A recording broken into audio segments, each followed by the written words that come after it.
Coronavirus, comment Donald Trump est passé du risque très faible à la catastrophe inévitable. Fin février, le président américain Donald Trump affirme que le risque de propagation du coronavirus aux États-Unis est très faible, mais une large propagation n'est pas non plus inévitable.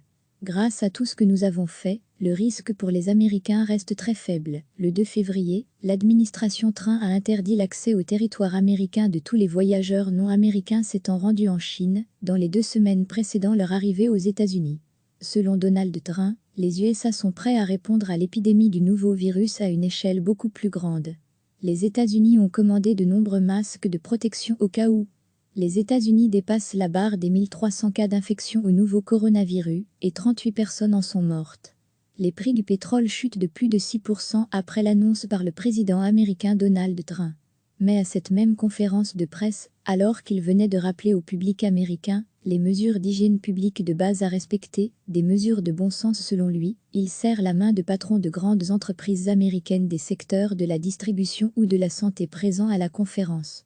2 jours plus tard, un sondage ABC Ipsos révèle que 55% des Américains approuvent la gestion par Donald Trump de la crise liée à la pandémie de nouveau coronavirus, contre 43% qui la désapprouvent.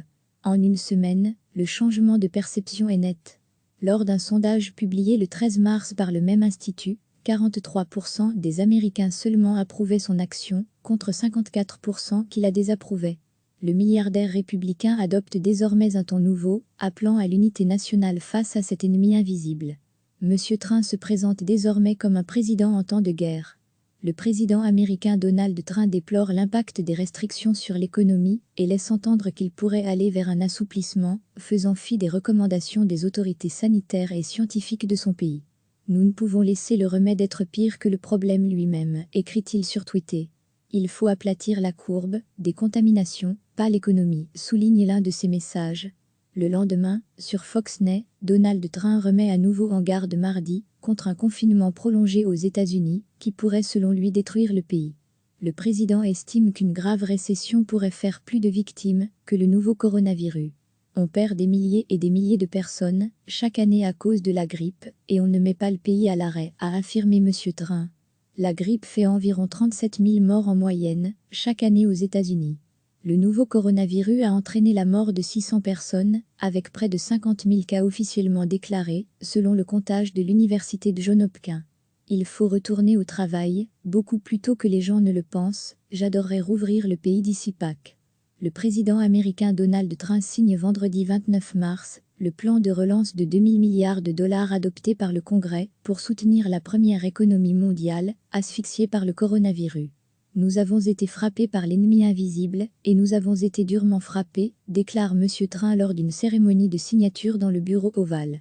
Le locataire de la Maison-Blanche prédit une nouvelle fois un rebond économique spectaculaire aux États-Unis, une fois le combat contre le virus achevé. Recevez chaque matin l'essentiel de l'actualité. Fin février, le président américain Donald Trump affirme que le risque de propagation du coronavirus aux États-Unis est très faible, mais une large propagation n'est pas non plus inévitable. Grâce à tout ce que nous avons fait, le risque pour les Américains reste très faible. Le 2 février, l'administration Trump a interdit l'accès au territoire américain de tous les voyageurs non américains s'étant rendus en Chine, dans les 2 semaines précédant leur arrivée aux États-Unis.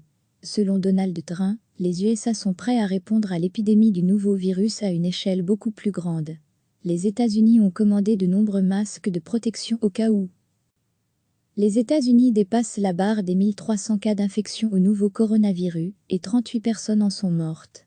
Les prix du pétrole chutent de plus de 6% après l'annonce par le président américain Donald Trump. Mais à cette même conférence de presse, alors qu'il venait de rappeler au public américain les mesures d'hygiène publique de base à respecter, des mesures de bon sens selon lui, il serre la main de patrons de grandes entreprises américaines des secteurs de la distribution ou de la santé présents à la conférence.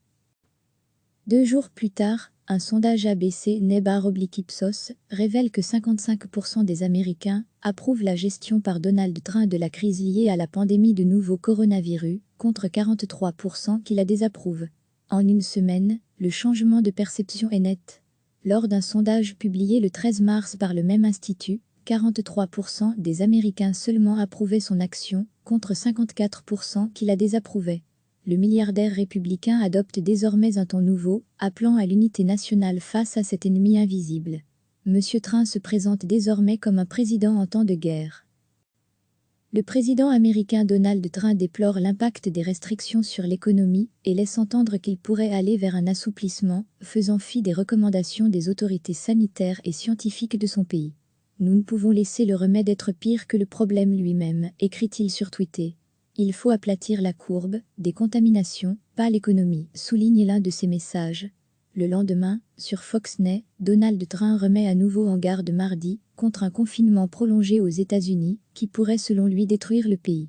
Le président estime qu'une grave récession pourrait faire plus de victimes que le nouveau coronavirus.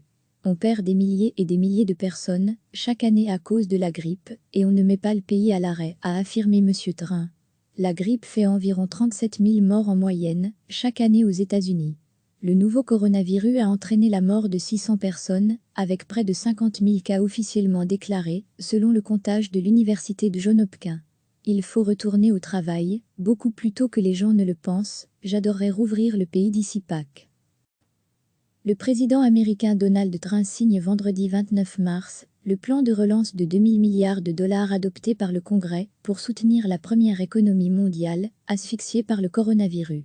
Nous avons été frappés par l'ennemi invisible et nous avons été durement frappés, déclare M. Trump lors d'une cérémonie de signature dans le bureau ovale. Le locataire de la Maison-Blanche prédit une nouvelle fois un rebond économique spectaculaire aux États-Unis, une fois le combat contre le virus achevé. Cliquez sur s'abonner pour recevoir les dernières nouvelles.